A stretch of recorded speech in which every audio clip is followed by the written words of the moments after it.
کچھ ایسے بھی ہوتے ہیں کہ مرنے کی آرزو بھی مدینے میں کرتے ہیں. اس امت میں سب سے پہلے یہ آرزو کس نے کی؟ فاروق اعظم رضی اللہ تعالیٰ عنہ نے اللہم ارزقنی شہادۃ فی سبیلک، اے اللہ اپنی راہ میں شہادت کی موت عطا کر اور موت بھی مدینے میں عطا کر.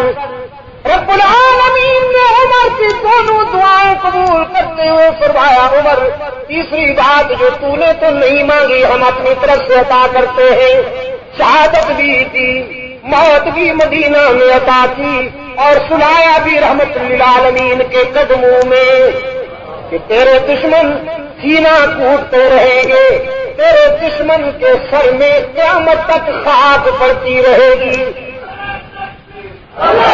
دشمنوں کا منہ کالا، عمر کے دشمنوں کا لباس کالا، عمر کے دشمنوں کی عاقبت بھی کالی.